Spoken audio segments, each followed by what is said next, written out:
Hey, Billy Glisson with PowerCore 360, and in today's video I'll explain to you and show you how to use one of the largest, strongest muscles in the chest to immediately increase your arm speed and your hitting power in volleyball.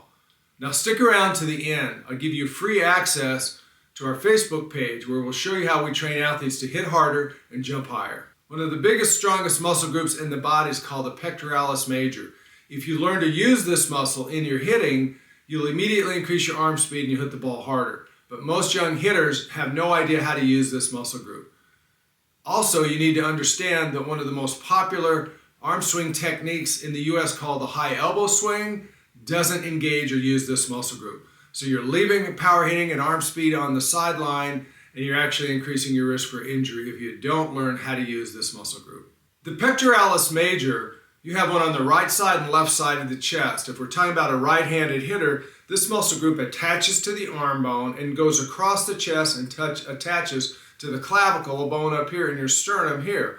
And this is a big fan-shaped muscle that goes across the chest here. If you learn how to use this muscle, if you learn how to stretch this muscle group in your arm swing, once again, you'll immediately hit the ball harder, more arm speed, more arm pop.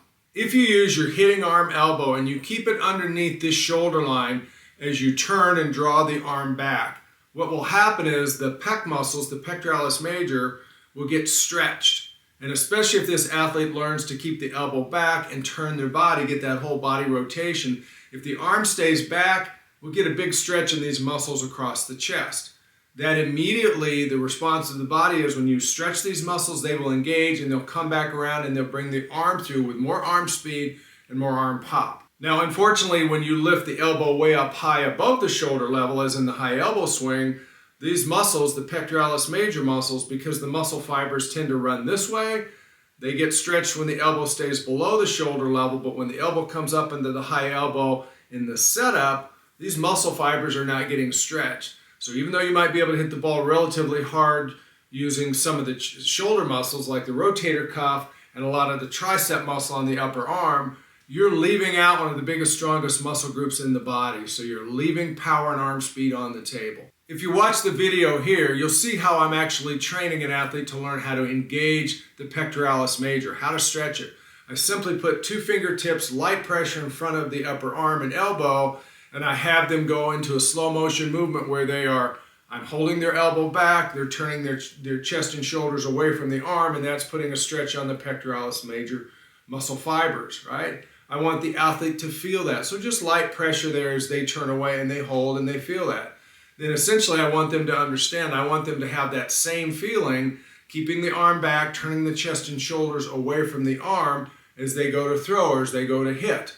So you'll notice here in this video that I'm doing the same thing, the light fingertip pressure. They move away from the arm. I remove my fingers. I don't hold the arm back and restrict it. I just put a little light pressure there so they can feel that stretch as they throw and hit, and I'm removing my fingertips from their arm as they complete the throwing or hitting motion. We have seen 6 to 7 mile per hour increases in ball speed or arm speed, if you would, when athletes learn how to get this stretch into the pec muscle, right? So keeping the elbow down, opening up, keeping the elbow back, turning away from that will increase 6 to 7 miles per hour for some athletes. Even if it's 2 to 3, that's a significant increase where an athlete might be hitting 30 or 40 miles per hour. So work on your mechanics, keeping that elbow down underneath the shoulder line. Work on activating, stretching, and loading that pectoralis major muscle in your mechanics. You're going to increase your arm speed and hitting power. Strengthen your pec muscles, your pectoralis major muscles, and then incorporate that into your mechanics. Train that if you would, and it's a real good recipe for arm speed. Okay, I told you earlier that if you stuck around to the end, I'd give you free access to our private Facebook page. The link's down below in the description. If you need further information about PowerCore 360, our clinics, our master classes, our vertical jump master class, or anything about PowerCore 360 to help your arm speed, power hitting, or vertical jump, click on the link below in the description, or just go to powercore360.com.